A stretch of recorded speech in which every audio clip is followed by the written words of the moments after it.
Om Sahana Vavatu Sahanau Bhunaktu Sahaviyankaravavahai Tejasvinavadhitamastu ma vidvushavahai. Om Shanti Shanti Shanti. Okay. Namaste, everyone. Um, Welcome to the last session of Nakshatra Vidya. There's one more session where we will do, student presentations, but today is the last official, teacher-driven session. And today, Gurupriya Chaitanya ji is not able to do the presentation, so I'll be doing the slide management for him, slide control here, and he's available on audio to direct me to do these slide changes. The please expect a little bit of disruption as students start to trickle in, and I need to admit them as I switch back and forth between the terminals. All right. So uh, let me.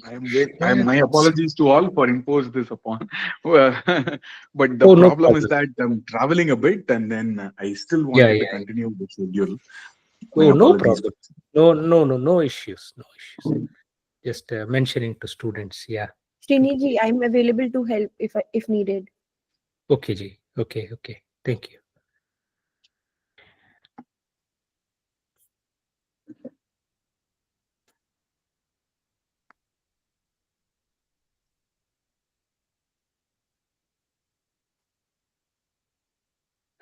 Can my screen be seen? Yes. Yes. Okay. Okay. Perfect. Yeah. Gurupriya Chaitanya Ji, whenever you're ready. Yes. हे विष्णो निहितं कृत्स्नं जगत्त्वय्येव कारणे ज्योतिषां ज्योतिषे तस्मै नमो नारायणाय ते. So we'll continue our journey in Nakshatra Vidya. So the this session is going to deal mainly with Panchanga, the Indian calendrical system. Now that we have seen that we have created a framework of reference called the ecliptic or the Rashi Chakra, which allows us to position the grahas. I have earlier defined grahas to be grinhati gati visheshan iti grahaha. These celestial objects seem to be taking a motion in the background of the stars. There are two kinds of motions I have already detailed. That there is a ahoratri motion where everything is, because of the spin of the earth, everything is rising and setting. Then the respective revolutionary motion of the grahas allow us to see that their background is changing. So we had to create this framework of reference called the Rashi Chakra, which is aligned to the plane of our orbitals. Much of our orbitals on the solar system are not too tilted away from each other. So this band of constellations within which all of them fall.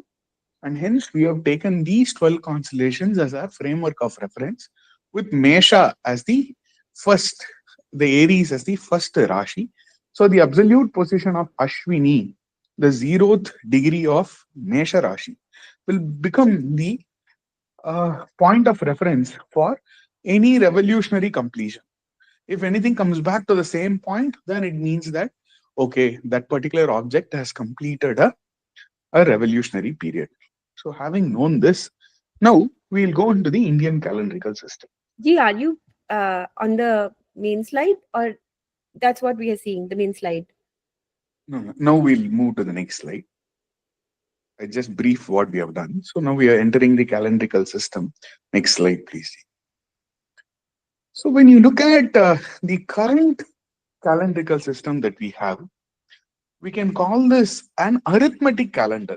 It's just a simple count of the days. This all started, the current framework that we have started with the Julian calendar. In 46 BCE, the commander, General Julius Caesar of the Roman army, he modified the Roman calendar based on the solar cycle. Until then, there were various variations and so on. So there he consolidated. So for him, a new year meant, from the equinoctial day to the equinoctial day, knowing that the sun has come back to the same point at the perfect east. That's such a period is called a tropical year. When the sun comes back to the same equinoctial point, you can count from equinox to equinox or solstice to solstice or any of these moments. Then it looks like a year has completed. And hence he took the mean tropical year and he approximated it to 365.25 days. The astronomers under him, not just he, astronomers of the Roman tradition had approximated it to 365 and quarter days. Sadly, this is all that we are still studying right now in our schools when it comes to the calendrical calculations. Now, what has happened? If you carefully see, the tropical period in itself is just 365 days, 5 hours, 48 minutes, and 45 seconds. This is an overestimation. What the Julian calendar has done is 365.25. So the 6 hours, added up over 4 years, he put that as 24 extra days in the leap year, right in the month of February.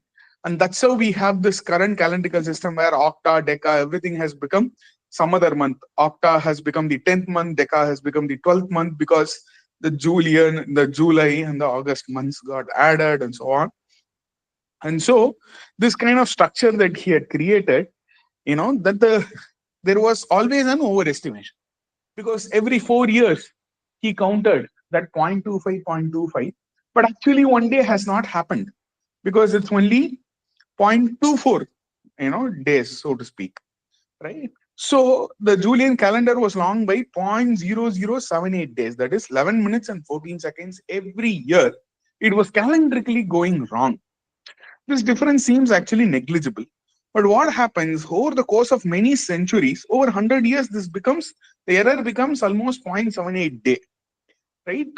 Which meant the vernal equinox in the 1500s, right? About 15 centuries later, what has happened?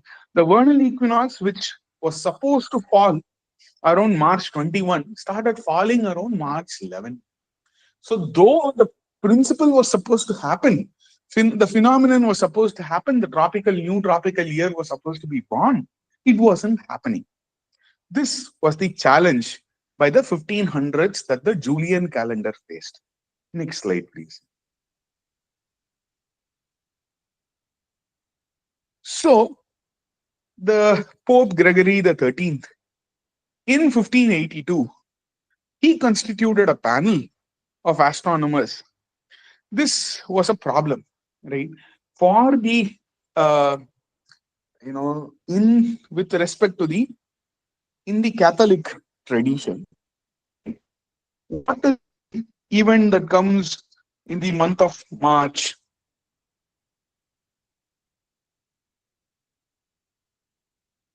What is the connection between Catholic tradition and the vernal equinox? Anyone?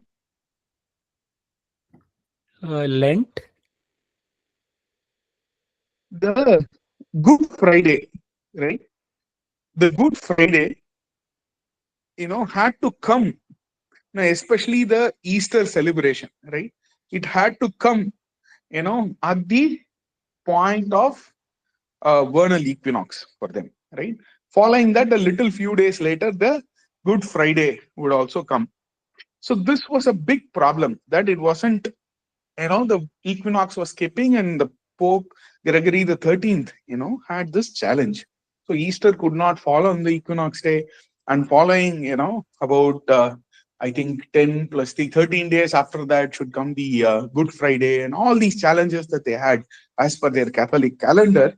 And so he decided that, so we've got to correct this calendar. So then came the birth of the Gregorian calendar.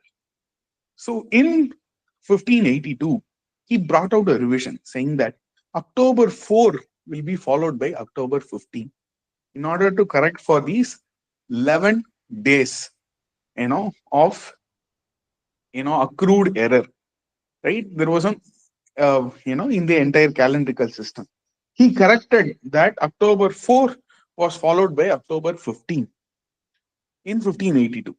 Another visible correction he brought forth is that in order to cut this error, he said that the centurial years are leap years only if they are divisible by both 4 and 100. That is, if they are divisible by 400. For example, 1700, though it is divisible by 4, would not be a leap year because it's not divisible by 400. So the centurial years, so this was one more correction he brought forth. So the average length of the year, was 365.2425 days, which is even closer to the 365.24219. This is the problem with an arithmetic calendar. You're not looking like at a celestial phenomenon. You just want to make the day counts, convenient, right? So if you want to do that, he said that in the centurial years, let us not, take into account the year as a leap year unless and until it is divisible by both 4 and 100. So such an introduction of correction made sure that now the solar year's approximation became 365.2425, which is even closer to the 365.241. At this rate, it will take about 3,300 years, to gain one day in error. Still, there is error, right, in the Gregorian calendar, right? So, in 2023, this accrued error is about 3 hours, 16 minutes, and 25 seconds, right? We're celebrating everything ahead in time. In contrast, the Indian calendar, which is in the West, is largely referred to as the Hindu calendar, is an entirely astronomical calendar and follows a lunisolar model. How is it designed? Let's see now in a moment. Next slide, please. So, among the various calendrical calculations, we want the sun to be in a particular position and the moon to be in a particular position to celebrate various events. In that, the Dharma Shastras of different sects would determine that if they want to follow the solar calendar or the lunar calendar as the Pradhana calendar, however, main events and celebrations across all the festivities across Bharat, across the Sanatana Dharma tradition, are both lunisolar in nature, where the sun has to be in a particular Rashi and the moon has to be in a particular angular difference with respect to the sun. And that is what we call as Tithi. So the sun must be in a particular Masa, which meant the sun being in the particular Rashi's back, the background of the sun being a particular Rashi, and the angular separation between sun and moon being in a particular place. So this kind of a timestamp that we started to follow. So Panchanga, the 5 Angas of the Panchanga, became a very important calendrical publication that is published every year, right? And is a basic book that gives our society our calendrical information and the various nature on the daily basis, and is extensively used by all of us across Bharat and elsewhere as well. The positions of the sun and moon and their transit across the Rashi Nakshatra. These are calculated using these texts are recorded at regular intervals, right? In the Indian calendar called the Panchanga. The astronomical calculations have evolved continuously, right, throughout many millennia. So we have become very, very accurate over time. There are about, when you look at the categories in these calculations, the approaches, the parametrical changes, there are 15 schools. There are 15 main different schools of calendrical systems that are prevalent today. The Drik Panchanga, the Vakya Panchanga are some of the very, very popular ones, owing to the important Shankaracharya Mathas adopting some of them. So we shall try to focus on the astronomical and mathematical principles that underlie the Panchanga, rather than going into how the date line or how the timeline in itself is determined. Next slide, G. So the Panchanga as such means 5 components, 5 limbs, right? These 5 components are Vara, Tithi, Nakshatra, Yoga, and Karana. Here, the Vara alone is not, and is an instrument not of observation, not of observational astronomy, but of certain deduction, and it's a nominal field. Today, when we look at data types, you know, there are nominal, ratio, scale, and so on. So this belongs to a nominal, not ordinal even, data field. So Vara, as such, if you search for the astronomical basis of Vara, I'll give you a video for the next week's Swadhyaya. There you can delve into Vara, where we have, lectured into it. But more interesting are Tithi and Nakshatra, which, given the context of, simulations and other things that we have seen and we have understood, this would be very helpful to know. So Vara is basically the day of the week. What's the logic for the Vara names? Why are they based on some grahas? There is a video. We can watch that as part of our Swadhyaya. Let us go into Tithi and Nakshatra. Tithi means a lunar day. It's typically translated as a lunar day. What does it mean? We'll go into the details. Similarly, all the 15 plus 15, 30 Tithis put together make a lunar month.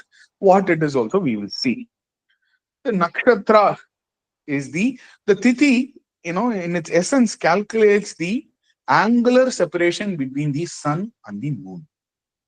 The Tithi captures the angular separation between the sun and the moon, the relative position of moon with respect to the sun.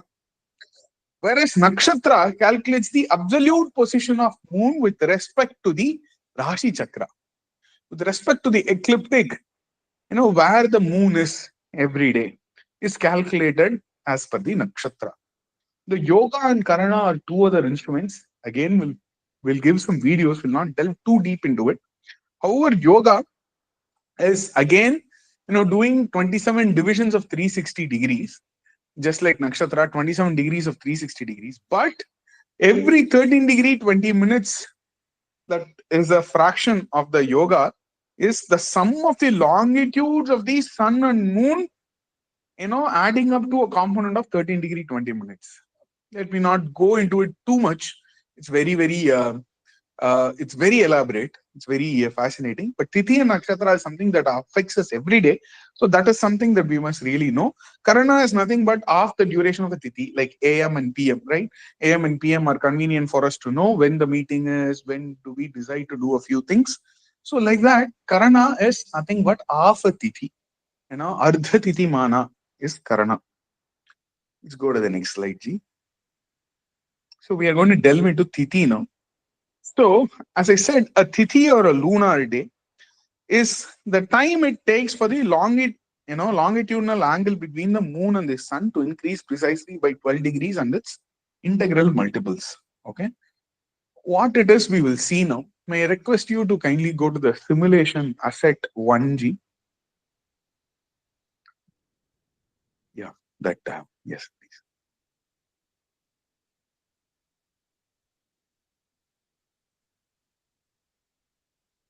That you may move to the left as well, G, not a problem. Yes, please. Yes. So here is a very child-friendly simulation, again from Nebraska Lincoln, University of Nebraska Lincoln.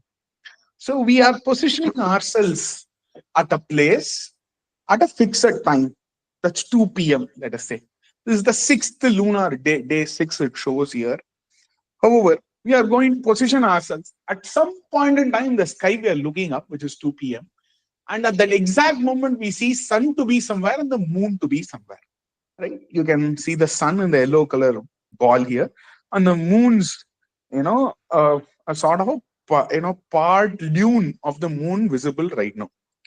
Now, if I may request you to press one day ahead, G, if you can do the day ahead button. You see, yesterday the moon was somewhere at the exact same 2 p.m. instant. The sun is back to the same place, but the moon, the angular separation between the sun and moon, with we, the observer, as the center, the angular separation between the sun and moon has slightly increased. Now, if we go one day further, now the angular separation is further increased. One day further, further it has increased. The same instant, same place. We are looking at the sun. So always, please remember this, whenever you look up to the sky, if you want to deduce patterns, Pick a spot, do not change that position, and pick a time. At the same time, if you observe every day, you will see that the angular separation between the celestial objects keep varying. That is, the grahas keep varying. So this angular separation between the sun and moon on an average increases by 12 degrees each day. Whenever the 12-degree moment in the angular separation comes, that is 12 degree, 24 degree, 36 degree, 48 degree, whenever that moment comes, a new tithi is born. Now, shall we go a day ahead? One more day ahead. One more day ahead. Now the sun is there, the moon is not even there. Now can we go an hour ahead, G? Or can we come to 6 p.m. slowly like that? So now 6 p.m. we see now on a particular day the sun is setting, but the moon is somewhere way up higher the horizon. Now let's shift one day, G. One more day. Slowly, can you see the angular separation is going on, increasing, and the face of the moon becomes more and more visible for us. One more day. There we go. Now we have reached the 15th tithi, where at the instant of sun setting, the moon is rising. Such a day is called which day?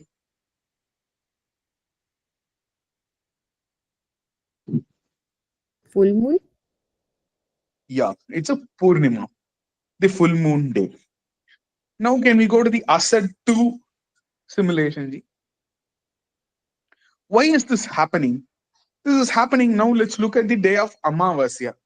Now the sun is up there, right? We are at 12 p.m. in the zenith. The sun is at the zenith, and we are not able to see the moon.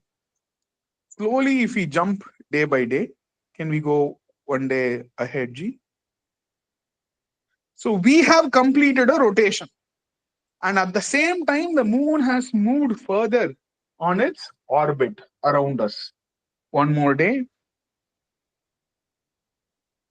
And slowly the angular separation for the observer who's standing on the earth. There is a small white man standing there on the earth. There is an icon of a person there. And the sun is to zenith, but the moon is a little away from his zenith. Right. And so if you keep doing that one day, we slowly see the angular separation. We can keep doing that. Slowly we can see that the angular separation keeps increasing between the sun and moon. We can go till day 8.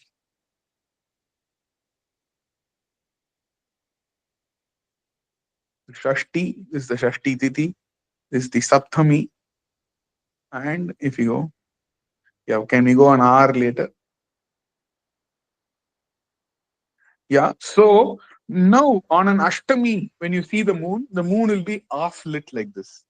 When you see an half lit moon, right, then you can easily deduce that right now we are experiencing an Ashtami Tithi, right? Can we go an hour more, Ji? Yeah. Now can we, if we keep pressing days, right? Now slowly the moon won't be visible. So we might have to come to, let's say, 4 p.m. or 6 p.m. Shall we press the R button, Ji? Yeah. Let's come to, from 2 p.m., let's come to 6 p.m.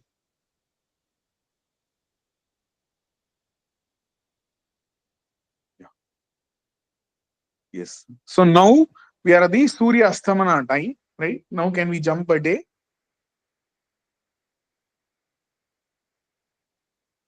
Now we are in the 13th Tithi, Trayodashi. Yes, can we go further?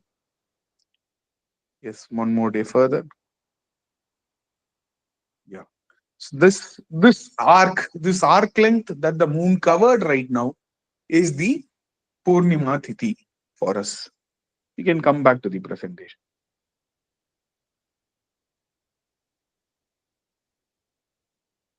So thereby we had a waxing phase and a waning phase as the moon grows, in its the degrees to which the lunes in the phase of the moon that is visible to us, which is called the Shukla Paksha, and the Krishna Paksha, which is the period, which is the waning period. Let's go to the next slide.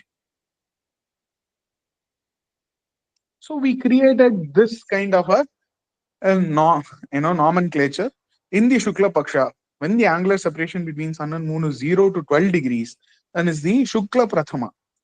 Then 12 to 24, it is the Shukla Dvitiya. Then the Tritiya, Chaturthi, Panchami, Shashti, Saptami, Ashtami, Navami, right? Dashami, Ekadashi, Dwadashi, Trayodashi, Chaturdashi, and then Purnima. When 168 degrees to 180 degrees, that angular length is covered. After that comes the Krishna Paksha Prathama, where it's Krishna Prathama, means it's in the waning phase. Still, almost full phase of the moon will be visible, and slowly it is waning day by day. Then again comes Prathama, Dvitiya, Tritiya, Chaturthi, Panchami, Shashti, Saptami, Ashtami, Navami, Dashami, Ekadashi, and so on. Thereby, the angular separation, that instant where this band is crossed, the next tithi is born. That's why you would say, for example, even the recent Purnima was there till 11:40 a.m. It started 11:40 a.m. the previous day and lasted till 12:30. The next day, 12:30 p.m. the next day. So it's little more than 24 hours that it lasted. Last time the Purnima, the one that just got over recently. So like this, that instant that the angular separation is crossing these bandwidths, a new tithi is assigned. We'll go to the next slide. So since the sun and the moon are always varying in their speed, right? The angular velocity of the sun and the moon keep changing for the observer, because the Earth's angular velocity keeps changing along its orbit. So do the moon's angular velocity. It's sometimes fast, it's sometimes slow, right? And hence the length of the tithi constantly alters. Right? On an average, a tithi is less than a day. So the mean synodic period, that is the mean time it takes for these 30 tithis to get over, right, is 29 days, 12 hours, and 44 minutes, right, in terms of mean solar days. So there 30 tithis in a lunar month, the average duration of each tithi works out to be 23 hours and 37 and a half minutes, right? So it's less than the mean tithi duration is less than 24 hours. That's why if you look at the lunar calendar, in places where we follow the lunar calendar, what should happen is 12 months should get over, right? 12 lunar months should get over.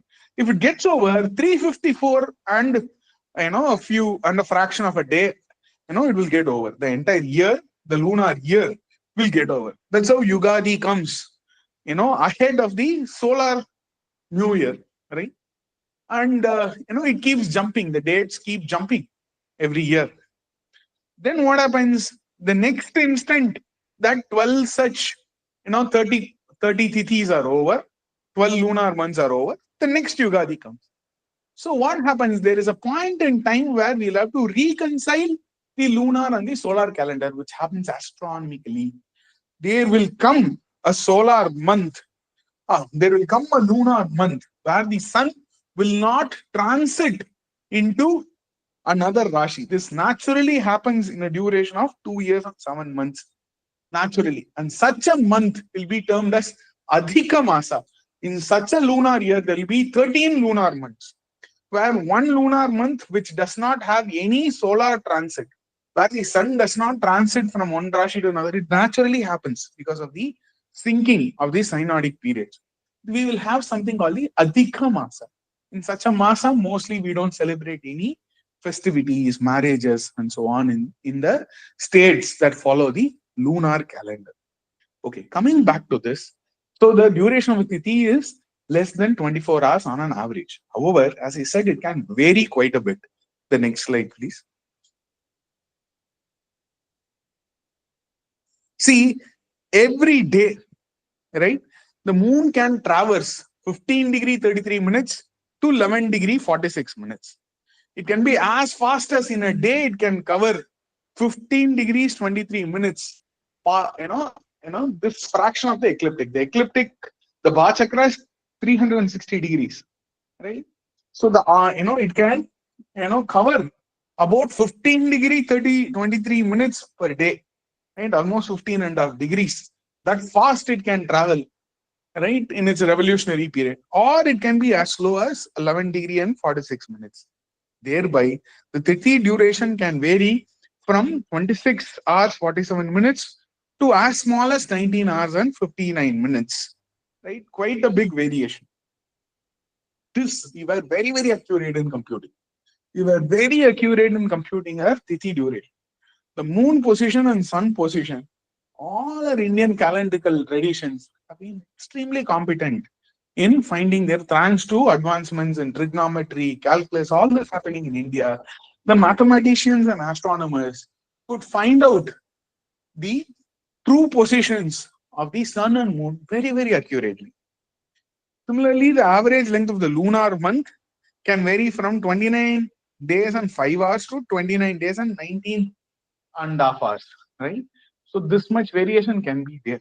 All this we carefully calculated. Just like I showed you the careful calculation that we have done as to the instant of the sun going into different rashis, thereby having different solar months. We are also very, very careful in our moon's calculations. Next, Ji. So there could also be the concept of Kshaya Tithis and Adhika Tithis. This was followed at some point in time very rigorously. Now what is happening, even when there is a short Tithi, it is not a big problem. We just mark from when to when to observe this Tithi. Right? However, earlier, to pronounce the day to be of a particular Tithi, they will have to see what was the Tithi that is prevalent during the sunrise. Because in the Indian tradition, sunrise to sunrise marks a day, not midnight 12 to 12. Right? So in the Indian tradition, sunrise to sunrise marks the duration of a civil day, Savana Dina. So this, the Indian calendar, it tries to observe what Tithi is prevalent during the instant of the sunrise. That marks the day number in the lunar calendar. Now, all Indian calendars come with this dynamic computation. It gives you the solar date, it gives you the lunar date, and tells you from when to when a particular Tithi is prevalent. Okay. Earlier, we just used to have a simple calendar which just kept saying that today is which Tithi, tomorrow is which Tithi, without saying this instant what Tithi is it. Right? That has become right now, the norm for us to follow. What happens is, because the duration of the Tithi can be less than 24 hours, during the sunrise, some Tithi could have been there.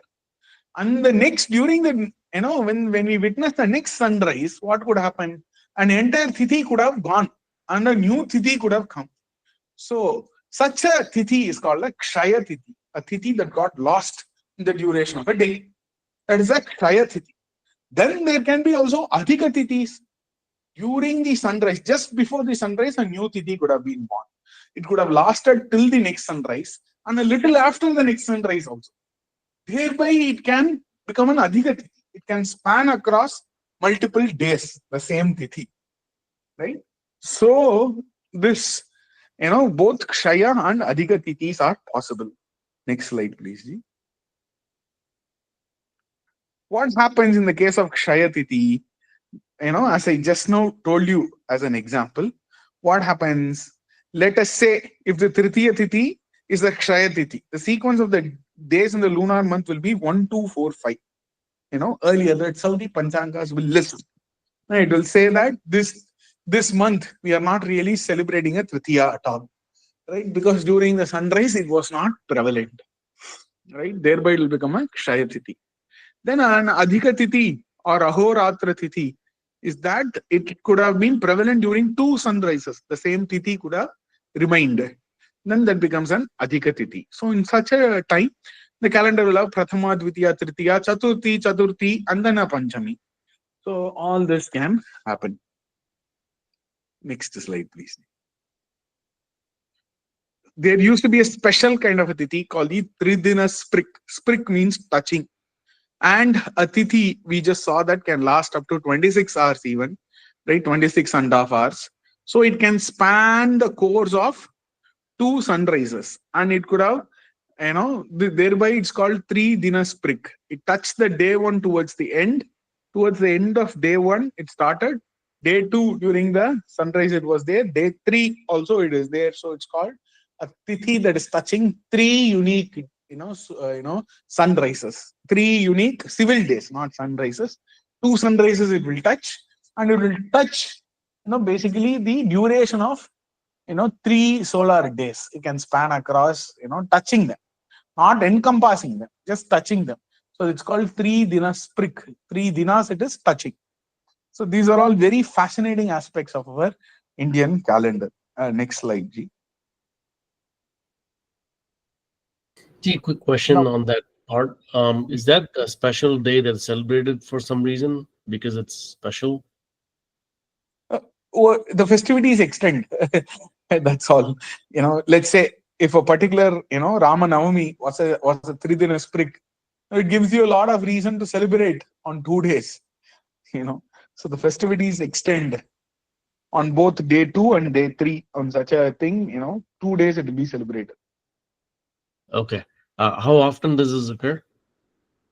So the periodicities are not easy to find out. See, that is some research that we are doing right now. Be it the Kshaya Tithis or the Kshaya month. So I think we have achieved some breakthrough in our lab, that there are some bija numbers, 19, 34 and so on. So in some combinations of them, it will happen. So it is still, the code of it is not yet cracked. Why? Because as I said, the orbital of the moon itself has a revolutionary period. Okay, Ji. So many things are changing, for the periodicities of the sun and the moon are changing quite a bit.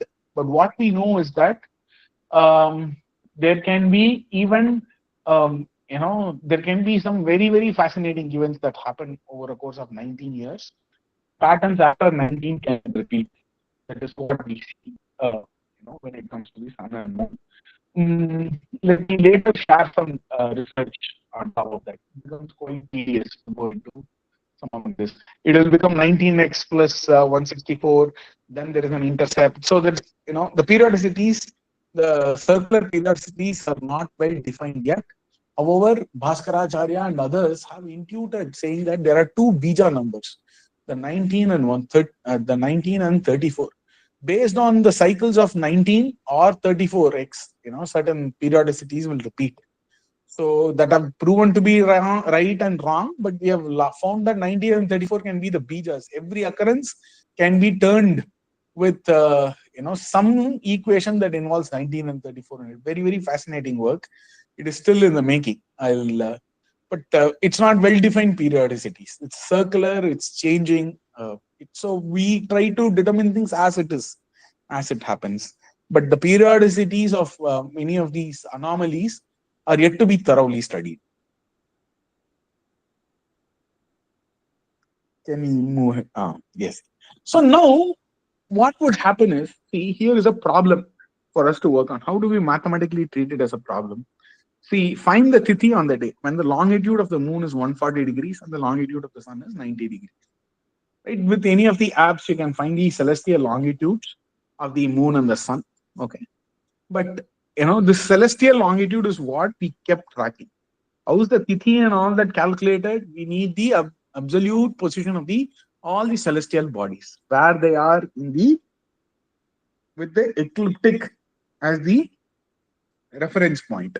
0th degree of the ecliptic there means their celestial longitude is 0. So 0 to 360 degree they can be. Let us say the moon's longitude is 140 degrees and the longitude of sun is 90 degrees. Now what's the angular separation between them? 140 minus 90. Right? With the earth as the center of the observation, you see that the sun is, in the 50th degree of the ecliptic. Which Rashi will 50th degree be? Each Rashi is 30 degrees.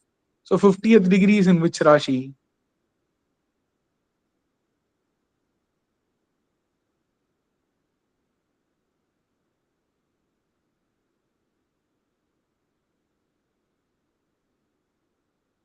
the second Rashi, right? 30 plus 30, Mesha will be 30 degrees. 30 degrees will be Rishabha. When I say the sun is at 50th degree longitude, it means that it is still transiting through the second Rashi. It has not crossed the second Rashi yet fully. So 30 degrees it has crossed Mesha, then 20 degrees it is into Rishabha. If the moon is 140 degrees, please try and attempt to tell me which Rashi. If you don't know the Rashi name, Rashi number at least. Try and tell me 140 degree. Where is it?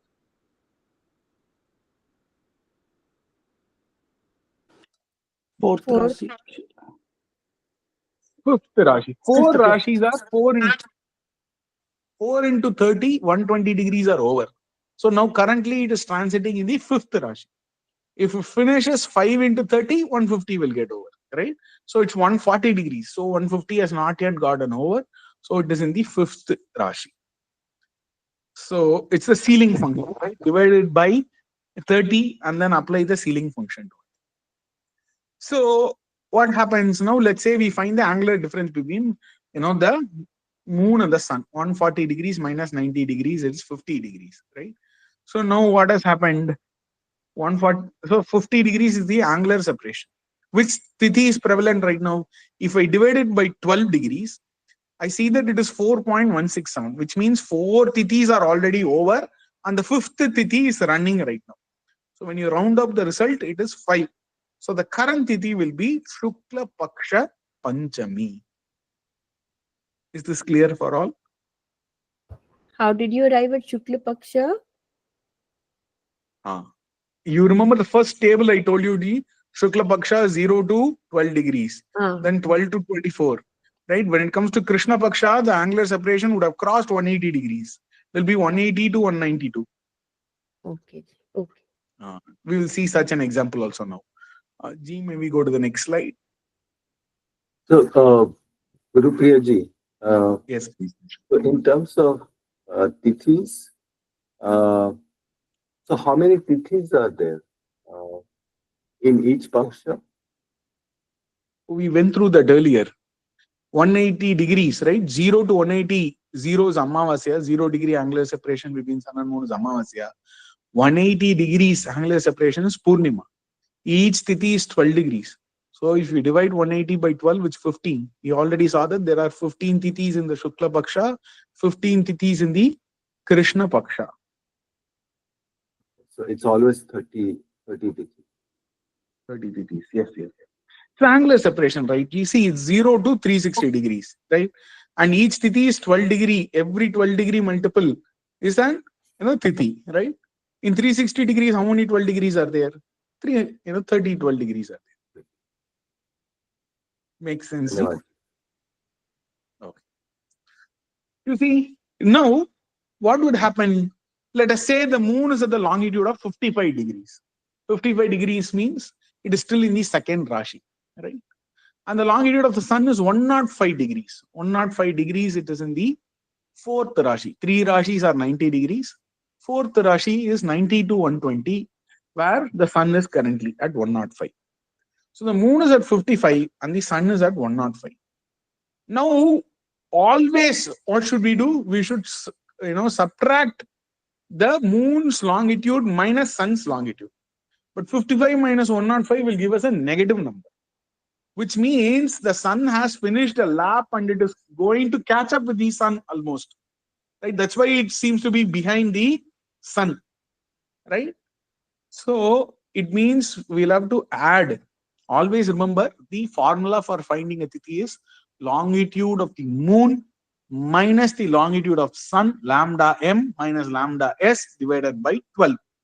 Will give you, if you round up the answer to the next integral number, integer number, you will get the tithi. So now 55 minus 105 will make it a negative number. So what we should do is, in such a case, we should add 360 degree to the moon's longitude. So 360 plus 55, 415 degrees. So 415 minus 105 will give 310 degrees. So that is the true angular separation between sun and moon.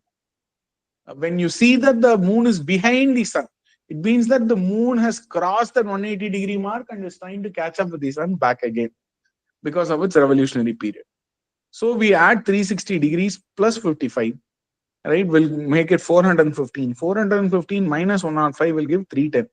310 divided by 12 will give 25.83, and hence rounding it up will get 26th Tithi, which will be in the list, right? We saw first 15, next, after 15, we write another 15, right? 15 plus 11 is 26. So 11th Tithi of the Krishna Paksha, that is Ekadashi of Krishna Paksha, is happening.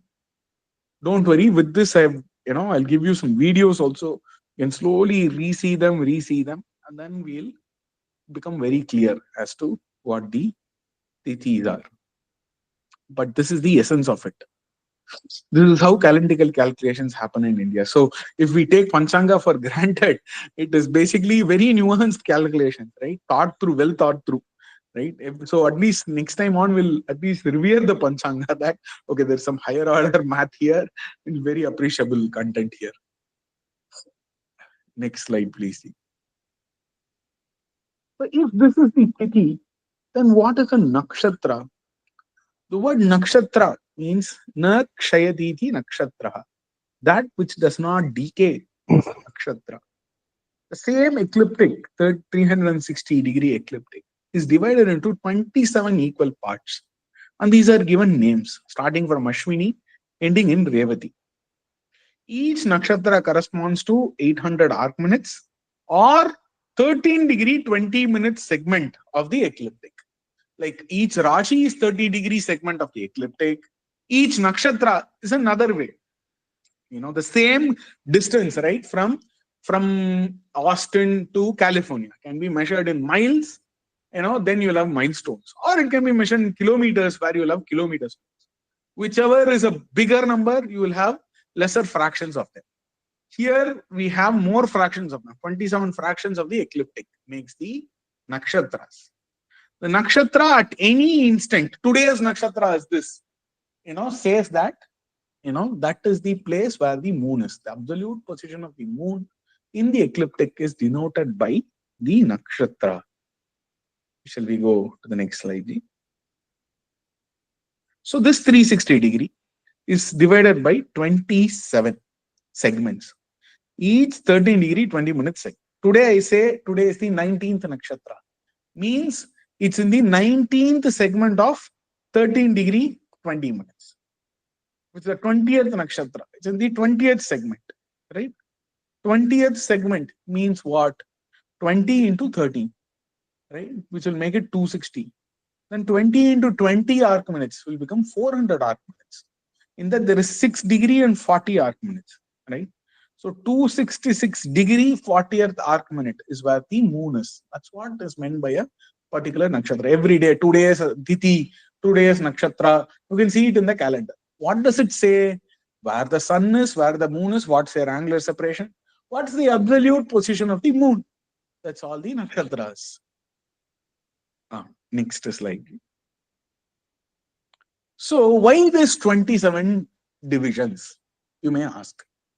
So the Puranic story goes that Daksha Prajapati had 27 daughters who he gave it to moon. He gave 13 to Kashyapa.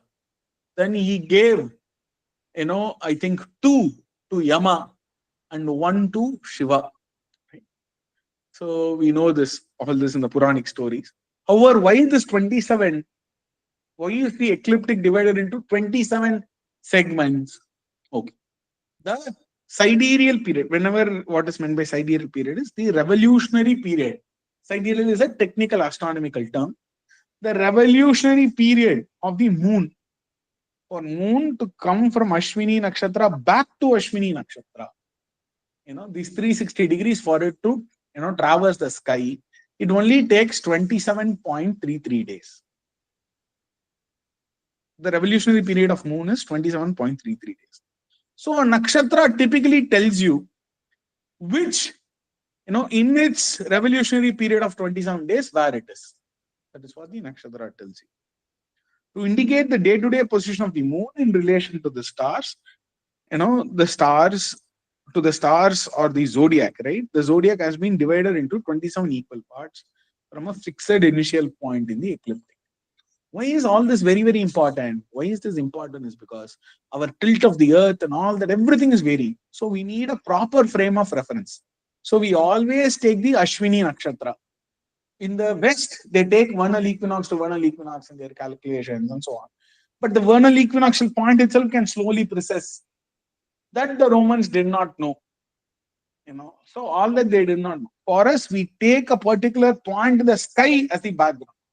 For them, it was a challenge. How do we observe the sky in the day? How do we know what is the background? Where is the moon? We had big data. We had data for many, many millennia. And we could properly converge on it. Plus, we had the yogic power of steer, so many factors, right? We deduced it since a very long time. We're very, very accurate. When you, from the Aryabhatan times, we are bang on accurate about where the planets are, to the tune of arc minutes and arc seconds. Degrees, we are always accurate. Arc minutes and arc seconds, we have tried to become, the more our sign functions became accurate, the more our sign values all became accurate. We were very, very, very convenient, in finding the exact positions of the sun and moon. So that is how these 27, this is the rationale for the 27 nakshatras to be. So every day we look at a lunar mansion where the moon resides. So this is, the nakshatra is, translated as a lunar mansion. And this lunar mansion where it resides every day, which means, in 27.33 days, it will have completed the 360 degrees. Each day, it resides in one segment. Next slide, please. So what are these nakshatras? Ashwini, Bharani, Kritika, Rohini, Mrigashira, Ardra, Punarvasu, Pushya, Ashlesha. The first 9 nakshatras put together make 1/3 of the zodiac. Right? Make 1/3 of the zodiac. The zodiac is 360 degrees. The first 9 nakshatras put together make 120 degrees. So Ashwini, Bharani, Kritika, Rohini, Mrigashira, Ardra, Punarvasu, Pushya, Ashlesha. Today, what is meant by a nakshatra? Again, this is the question. It's a perfect 13-degree, 20-minute segment in which whatever star close to that segment was prominent, they took that star as the Yoga Tara and named that segment 13-degree, 20-minute segment after the name of this Yoga Tara. See, for example, even you would have seen in classrooms, they ask Rohan's class to, submit all their notebooks. We do not know if it is 5th section, grade 5, section B. We do not know all that. You'll just say, hey, ask Rohan's class to come and submit the notebook. Why? Rohan is some boy there with whom we are making him the representative of the entire classroom. Like that, this Yoga Tara, which is close to this arc segment, becomes a representative for this segment of 13-degree, 20. There's so many stars filled there, whichever has a higher, brighter magnitude and so on. In fact, in this we knew which are stars made of 5 nakshatras. Shatabhisha means 100 nakshatras are there. Hasta means 5 nakshatras are there. All this we sort of knew. So Beta Arietis, 41 Arietis, Neta Tauri, Alpha Tauri, Lambda Orionis, Alpha Orionis. So these are these stars, right now. If you see their longitudes and latitudes, look at their longitudes. They are not in perfect, 13-degree, 20-minute separations. They are not in perfect 13 degree. In that 13-degree, 20-minute segment, they are somewhere. In the 13-degree, 20-minute segment, they are in 10th degree. The first star, Ashwini, is in the 10th degree. But that entire segment is named after Ashwini. It's very, very bright. Right? Similarly, if you see in the 11th degree of the next segment, right, which is next 13-degree, 20-minute segment, the 11th degree is where Bharani is. But that is the brightest. Thereby, we have named that entire segment after Bharani. So Kritika and so on, like that. We did all that. So that's how the nakshatra names have come. So then comes the next 120 degrees. Magha, Purva Phalguni, Uttara Phalguni, Hasta Chitra, Swati, Vishaka, We just had, Vaikasi Vishaka, in the second solar month. When the Vishaka Nakshatra, when the moon is in the Vishaka Nakshatra, that is the instant of the birth of the 6 Agni flames from the eyes of Parashiva. And that marks the birth of Lord Skanda, Kartikeya, Shanmukha. So we just recently finished last week celebrating the Vaikasi Vishaka. Right? When the second lunar month comes, when the moon is in the 16th nakshatra, the 16th hour, so the sun must be somewhere, the moon must be somewhere. At that moment, some celestial happening happened. We are still remembering it, and we celebrate at that instant. So this makes the 120-degree. Next 9 nakshatras. Next slide, please. They make the Mula, Purvashada, Uttarashada, Shavana, Dhanishta, Shatabhisha, Purva Bhadrapada, Uttara Bhadrapada, and Revati. These make the next segment of 9 nakshatras. As I said again, their positions are here, there. And wherever they were bright, they named the next segment after that. Okay. So this is how the nakshatra system works. So any given day, when you see the calendar and it says this nakshatra, you will know in which segment of the ecliptic the moon is currently in. Next slide, please.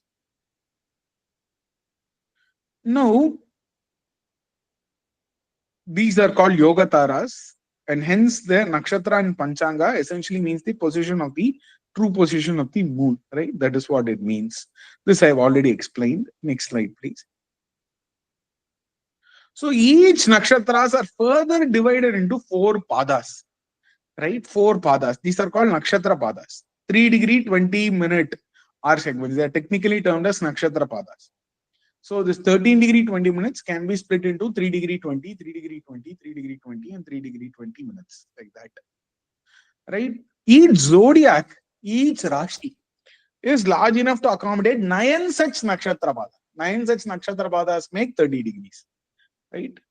So what happens? The first Rashi, Mesha, that's why if you go to a temple for Archana and you say, they will ask for your nakshatra. Certain nakshatras can span over 2 Rashis. One pada of one nakshatra can be in one Rashi, another pada can be in another Rashi. That time the Archaka will ask you, oh, please tell me the Rashi. Which Rashi? He will ask. Or which pada? He will ask. So like this, the Rashi and Nakshatra works. Okay. So to illustrate, if you look at the Mesha, right? Mesha encapsulates the entire Ashwini, which has 4 padas, the entire Bharani, which has 4 padas, Ashwini plus Bharani put together 8 padas, and the first pada of Kritika lies in the Mesha Rashi. The remaining 3 padas of Kritika lies in the Rishabha Rashi. So the first 4 Rashis, Mesha, have 4 plus 4 plus 1. Vrishabha will have 3 plus 4 plus 2. Then Mithuna will have 2 plus 4 plus 3. And Karkata will have 1 plus 4 plus 4 padas. Thereby spanning, a total of 9 nakshatras across 4 Rashis. So similarly, the nakshatras, 10 to 18 are covered in the next 4 Rashis in the same pattern. And the next, 19 to 27 nakshatras are also encapsulated in the, across the zodiac, the same pattern. We go to the next slide. So similarly, here is a mathematical question. If the true longitude of the moon is 70-degree 45 minutes, how do we find the nakshatra? We just divide it by 13-degree 20 minutes. You will get some number, round it up. That will tell you the current nakshatra. 5.45 means 5 nakshatras are already passed. Now it is 45% of the next nakshatra in the arc segment of that nakshatra is where the moon is. So it's in the 6th nakshatra or Ardra. That's how you would find it. So instead of making it mathematically complex, they made all these segments as names and easy follow all these segment names. Maybe go to the next slide, Ji. Also, which pada it is in, you can figure out in the second pada, Mithuna Rashi. Yes, please. Next one. So, the careful astronomical observations are intertwined with our ways of life in Bharat. And they have been integrated into our calendar, the way we organize, celebrate our life. Also, some among our agricultural best practices, when to do harvest, when to do which crop cycle, even our architecture and city planning are all intertwined with astronomy. It would be, very, very beneficial for us to carefully observe the sky and correlate it with the Indian calendar every day. And you can observe the sunrise and sunset time, the tithi, the angular separation between moon and sun. You could use a modern tool such as Sky Map or Stellarium to observe the sky. And the phone, right? Sky Map and Stellarium apps are available. You can point to any of these celestial objects and then look, and you can search for celestial objects. It will ask you to move your phone somewhere and help you find it also. So the entire realm of Indian astronomy is very, very complex. I've tried to bring out, without touching trigonometry, without touching spherical trigonometry, without touching any of this, I've tried to give a certain, sort of a foundational overview about the phenomenal complexity. At the same time, the functional, knowledge of why we have such a system and what does each name in the system, fundamentally mean for us. I hope these sessions have been quite useful. There are videos, you can slowly, watch them one by one. And there are much more discussions we can do on this. We have a complete Swayam Plus course on, Nakshatra Vidya and so on for the brave hearts here who want to delve deep into it. However, the most important thing would be Swadhyaya. We have more videos with more animations and so on. Shrikantji would kindly share the link with you all. Just like you saw last time, math videos, you're all welcome to see some astronomy videos and try to take that up as Swadhyaya and try your best to present. And it's only when you read and present, that's when it will become more clear to you, more doubts would come, more relevant doubts would come, and we can clarify them in the upcoming session.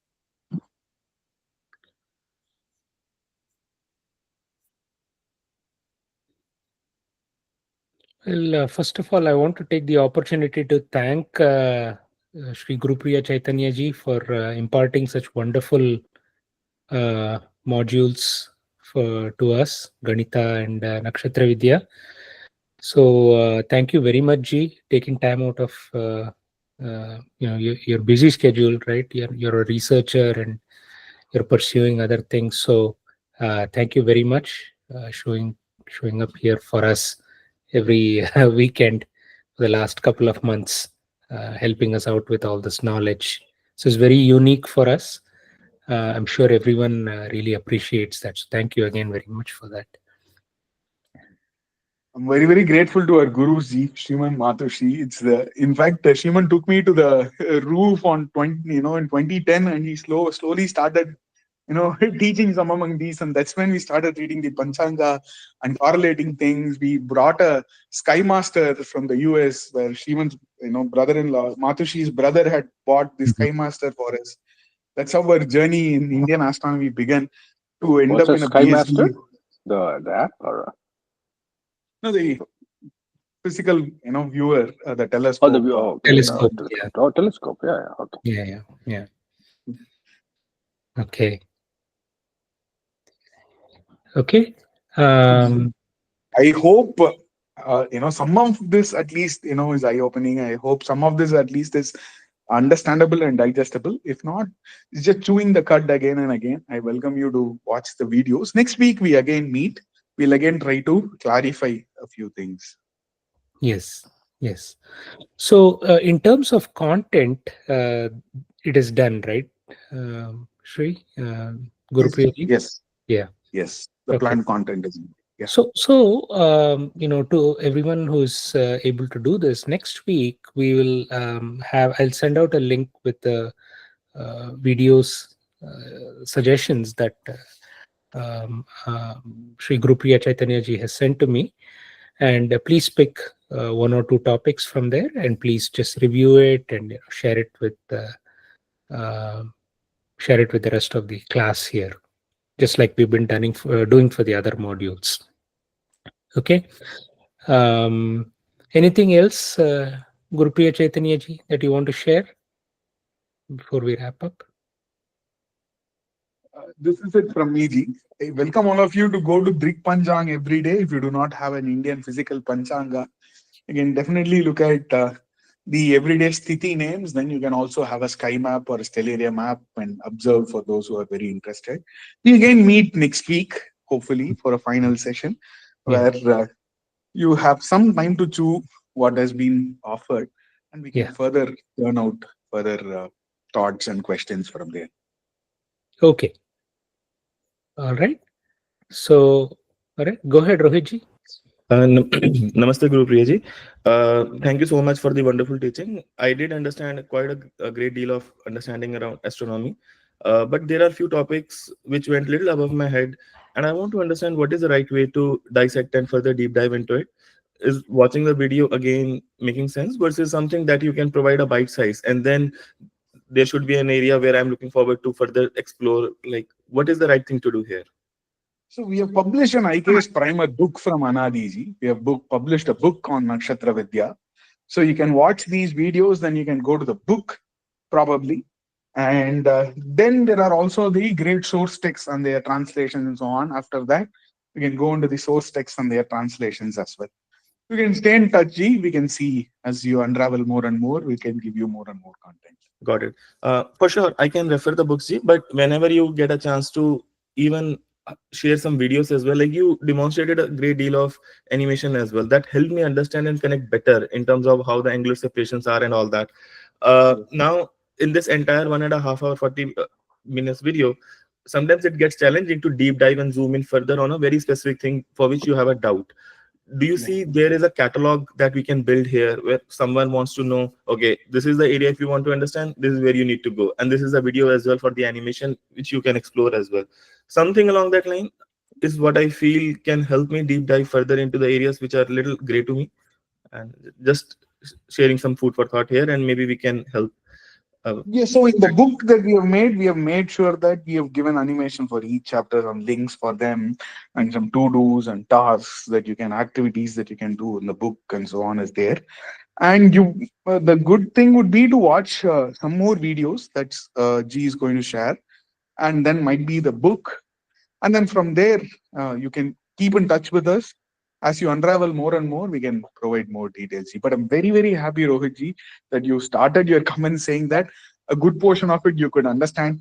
I'm just very relieved listening to this because, in a live class, I can see people, I can interact quite a bit and sort of understand. I'll put people to task in my live class usually. I'll make you do 100 things before we come somewhere.